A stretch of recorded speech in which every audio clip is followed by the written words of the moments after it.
Can you hear me? I have something to say.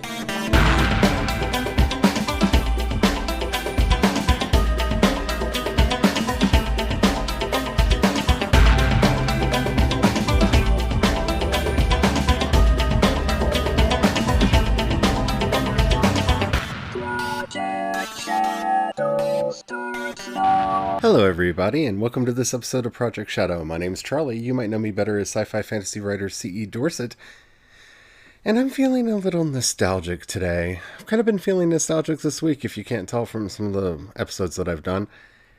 And I wanted to take today to talk about the show, because we've gotten some new listeners, and a lot of you haven't been along since the beginning. And then I realized that when I moved the podcast to Anchor, it didn't grab the shows from the beginning. So it doesn't really reflect exactly how long I've been doing this.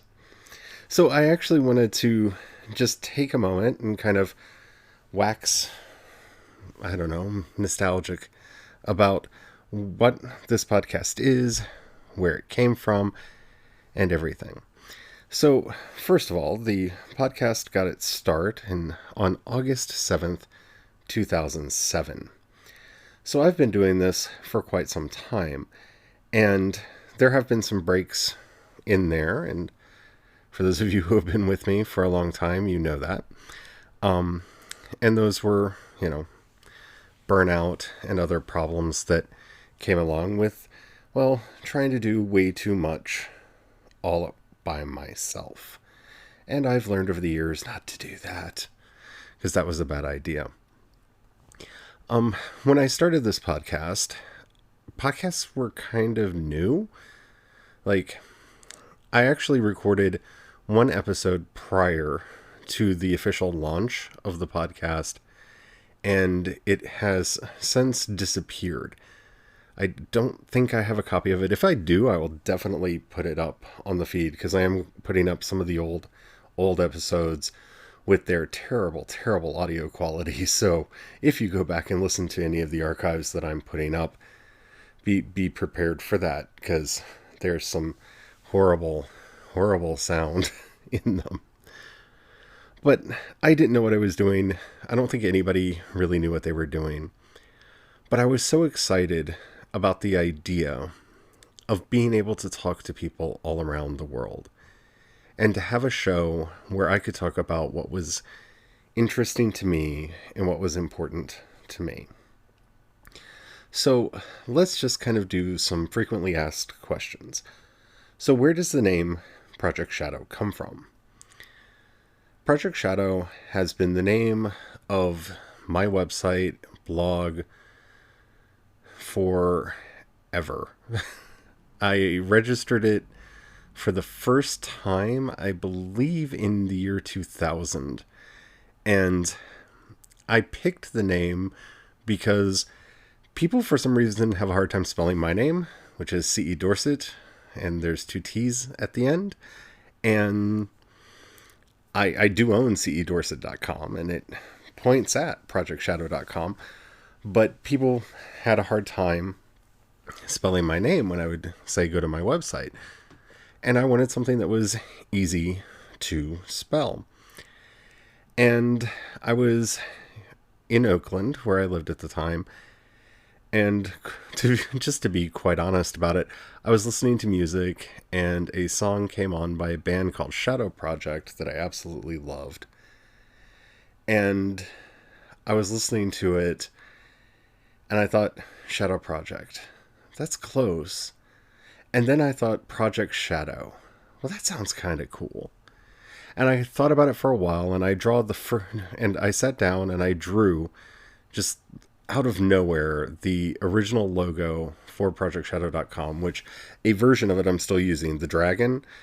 And it's one of those that was too clever for its own good, because see, if you look at the head and the moon, that makes a P, and the dragon's tail is an S. And I love dragons. So you see our initials, PS, and it's a dragon, because dragons are cool. Anywho, so I made the graphic and I saw it. I'm looking at it, and when I say I drew it, I literally drew it on a sheet of paper. I got out a compass and I made a circle, and then drew the dragon on it. I then scanned that in and recolored it on. Oh, what was I using back then? I wasn't even using Photoshop. I can't even remember the art software that I was using back then. But I recolored the whole thing digitally, and that's been our logo ever since. But I really, the fact that I'm one of those people that really believes in signs, and the fact that I thought about Project Shadow and I immediately got this idea for this like badge, like members of Project Shadow wear this badge, and that meant something to me. And so I started a blog back before I knew that word. It was an online journal that was entirely written in HTML, and I updated it by hand every couple days with my thoughts and my feelings. And if you actually go to Project Shadow and scroll all the way back to the beginning, you can read some of those really horrible original blogs. I think some of them are still there. Site's been through several changes, and it's been downloaded and re-uploaded so many times I don't know what all is left in the archive. But I started blogging on projectshadow.com, and eventually it grew into a community site, which it was for a certain amount of time until social networks killed the community site. And when I say social networks, I'm one of the websites that was destroyed by MySpace, because everybody was at MySpace and not using forums anymore. At least that's where a lot of my audience went. So when I started listening to podcasts, I thought that this could be really fun.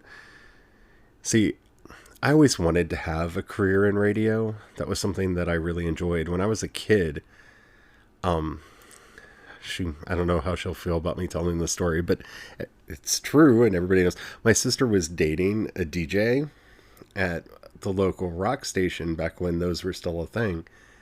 And she talked him into letting me and my friend do a hijack of the radio station for an hour.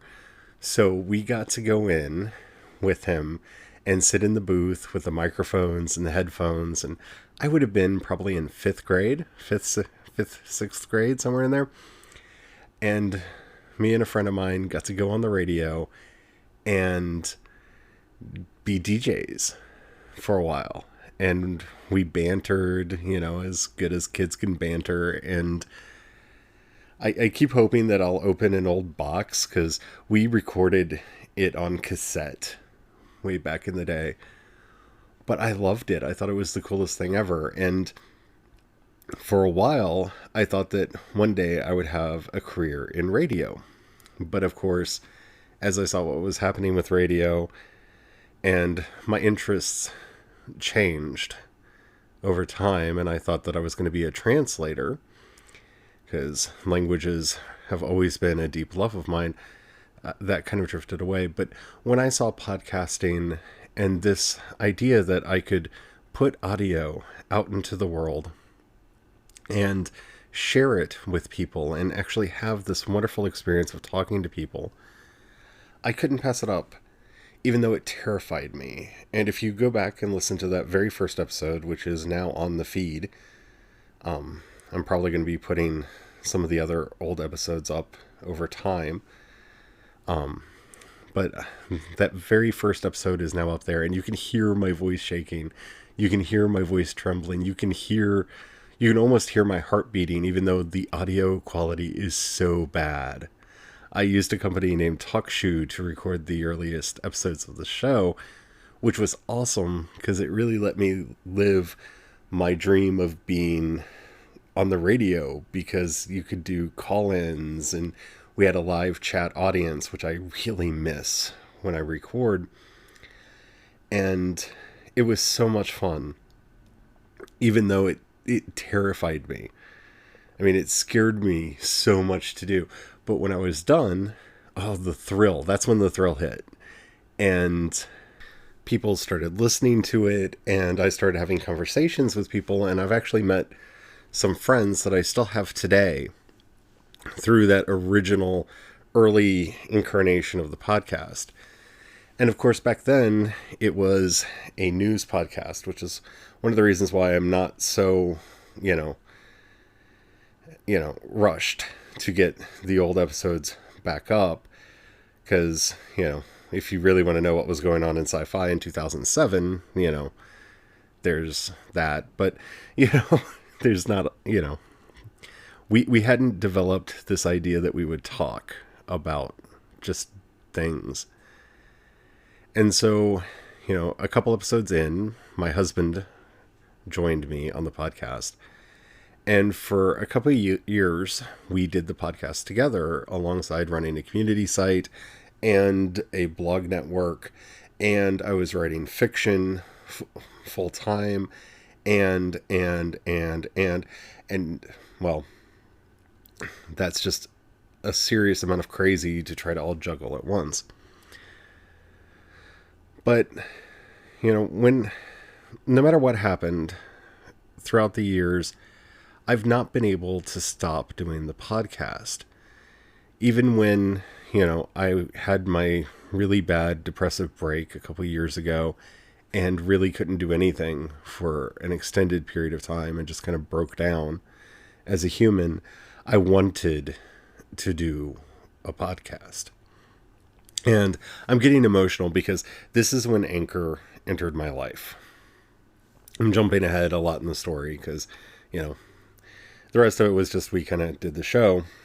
But a couple years ago, I was probably in the darkest, dankest place my mind has ever been.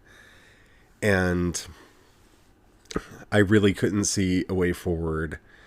And everything was just darkness and gloom. And I remember somebody telling me, I can't remember who it was, but somebody told me about this new app that was out called Anchor that let you talk to people online.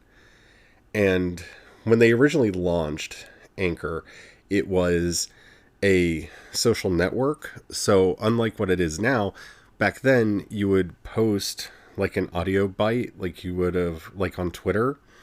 I think you were limited to like 3 minutes or a minute or something. It was very short. And it was so much fun because you would say something and people would respond. And you would have these conversations with people, which is what got me into podcasting in the first place, was being able to have these conversations with people. And I fell in love with the app. And it was really cool, and I really loved doing it. And then it helped me to start connecting to people outside that rigid world of darkness that had grown around me while I was depressed. And that's when I got the idea of, I'm going to do Project Shadow again. And when Anchor 2.0 hit, they went, okay, now we're radio for everyone. And it was a little bit of a different vibe. They still kept this kind of feed idea where you could post updates throughout the day and people could just pick up whenever they wanted to listen. And that's why you'll notice if you go back all the way to the beginning of the feed, at least right now as I'm recording this, you'll see 2 episode 1s, because I started doing that and I was like, well, if I'm going to do this, I'm going to call it Project Shadow, because that's what I used to podcast as. And I think this would be really fun to do an extension of Project Shadow that's this. And so I started recording as Project Shadow again, and I started talking to people and connecting with people. And I think it's hard to underestimate exactly what it means for somebody who is in the pits of a dark, deep depression to not only have an avenue where they feel safe and comfortable talking, but that they get feedback from others that helps to lift their spirits and helps to build them up. And I'm not going to be sappy and say that I probably couldn't have gotten through my depression without Anchor. It was a lot of things that helped me get through my depression, but having Anchor and having this podcast again was one of the most important things, because it reminded me that I liked to connect with other people and that kind of connection was actually possible. So what is Project Shadow? Well, if you've been listening, you can tell that it's pretty much whatever I want to talk about. We discuss science fiction and fantasy, TV, books, movies, music, and all kinds of things. But that's not what I want it to be. At the end of every episode, I ask for you all to do call-ins. I really do. That's not just like a call to action that I'm supposed to do because it helps with engagement on the show. My original intent in starting in podcasting all those years ago, I mean, you got to think I've been doing this for 12 years off and on now. When I started 12 years ago doing this podcast, it was all about developing a community around what we love. Because I had already seen back then this tendency towards division and breaking up and dividing ourselves into smaller and smaller groups. And I didn't want to be a part of that. And if at all possible, I wanted to be part of the solution.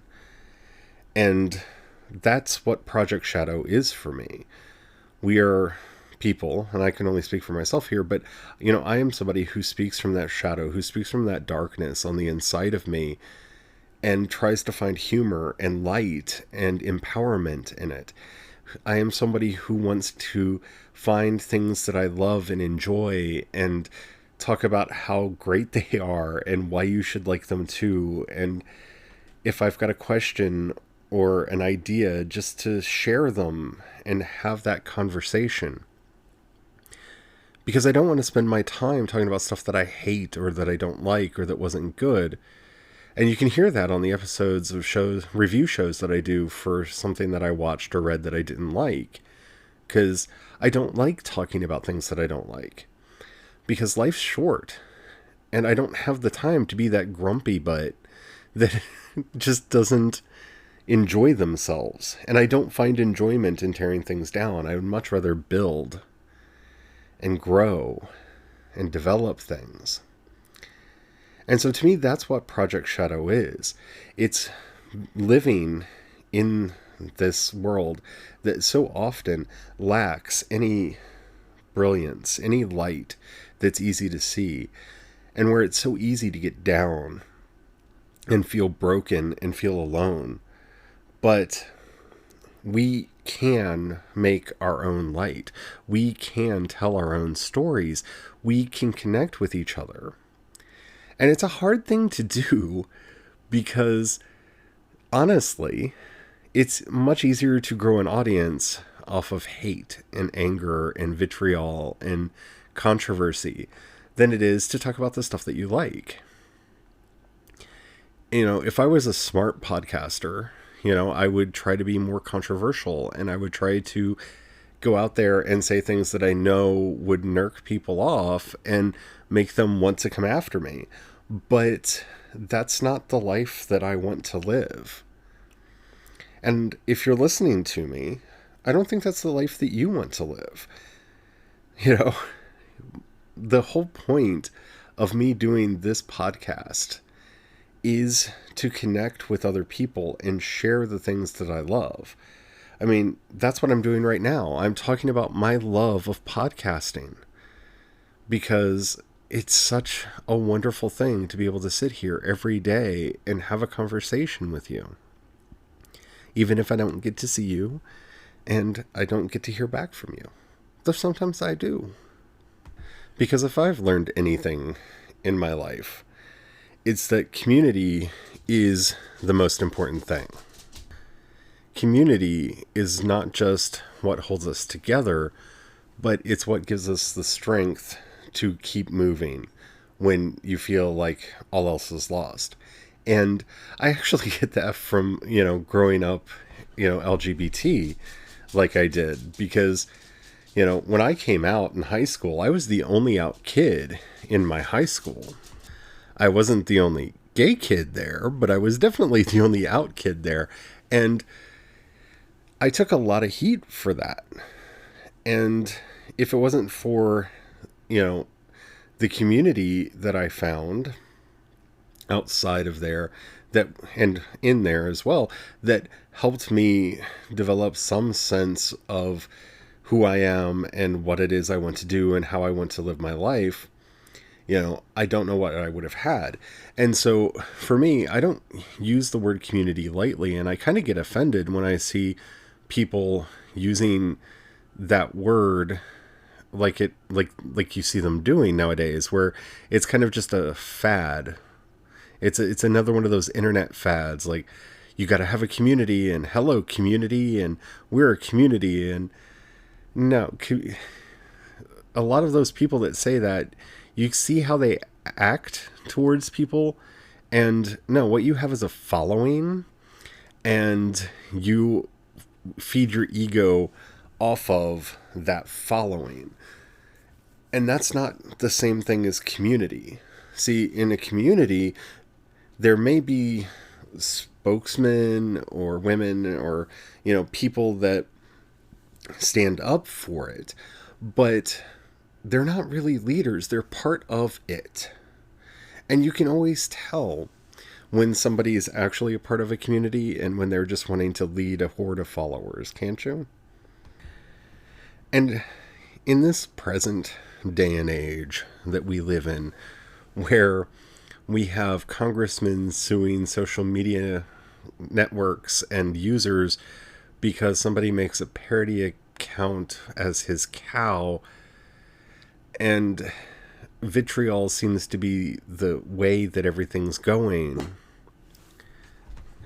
there have to be places where we can just relax, be ourselves, and just enjoy life and enjoy the things that, we actually enjoy.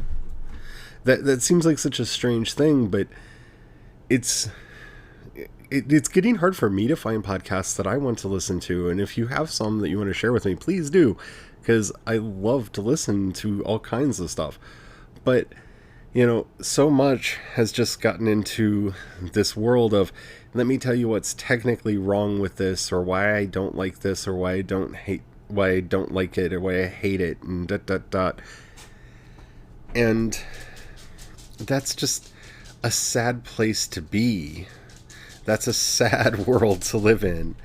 And you can tell I'm all excited because the dog is running around. That's all that tap tap tap you're hearing, if you're hearing tapping, because she's running around in circles around me.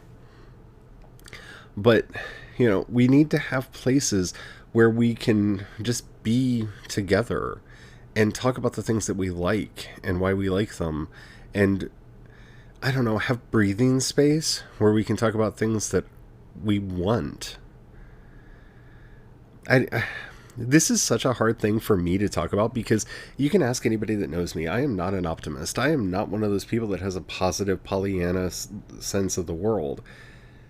But more and more, I see how necessary it is for us to at least strive to make space within us to celebrate those things that make us happy, and to share the things that give our lives meaning, and to really be honest about what it is that we love.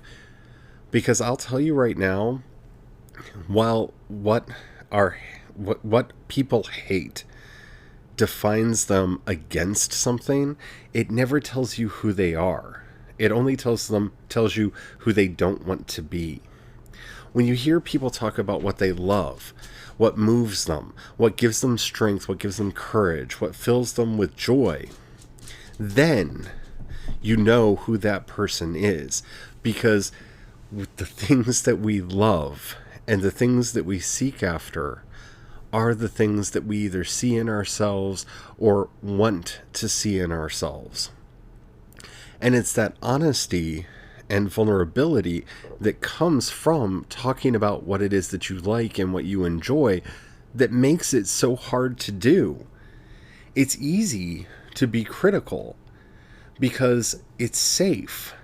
There's a wall between you and the thing that isn't you, or the thing that has nothing to do with you, that gives you the license to go on and on about what's wrong with it.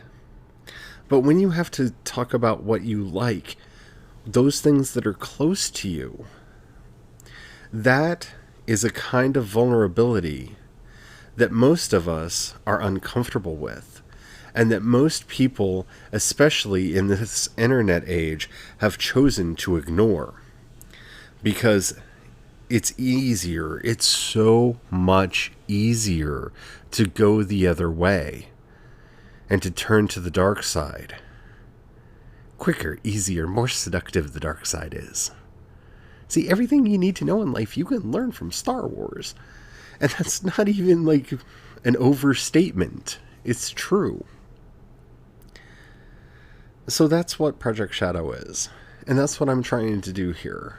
And that's what I think quite a few people are starting to do. I'm starting to see this more and more around me. And I'm not one of those, like, the Wish or whatever it was people that's like, put it out into the universe and you'll attract it to yourself. But in some ways, as far as social media goes, I think that that's kind of true. Like, if you're really a negative Nancy, then, you know, you bring a lot of that back on yourself. And I've noticed, since I've spent more time talking about what it is that I like and the things that I love, and not complaining and grumbling and just being nasty all the time, I've seen more and more people do that themselves, and we've started connecting and talking.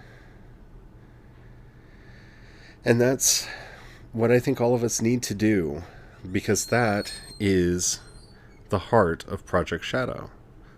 So thank you for coming along on this ride, and thank you for being with me through all this, and I can't wait to see what we do going forward together. One of the reasons why I decided to do this today is I'm thinking about doing some format changes to the podcast next week. So I'm kind of slipping in some ideas of what that might be.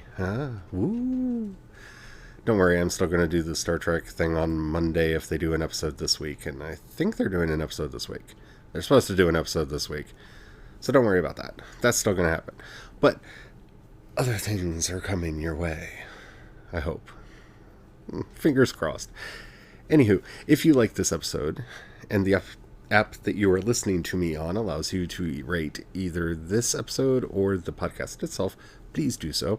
Especially if you're listening to me on iTunes, it really helps there. That tells the algorithm to share the podcast with more people, and the more people, the bigger the community, and ... see earlier in episode. Anyway, if you've got $1 that you can spend and send my way, just look down in the show notes. You'll see a link that says Anchor Community Support. If you click that, you can join the project at the $1, $5, or $10 level. That helps me out a lot. That enables me to do everything that I do, and thank you to everybody who does that. If you don't have any money, I understand. Trust me.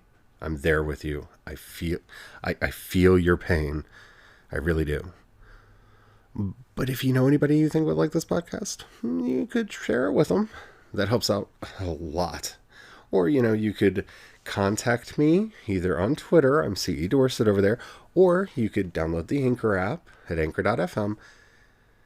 Follow Project Shadow. And then click the little voice message button.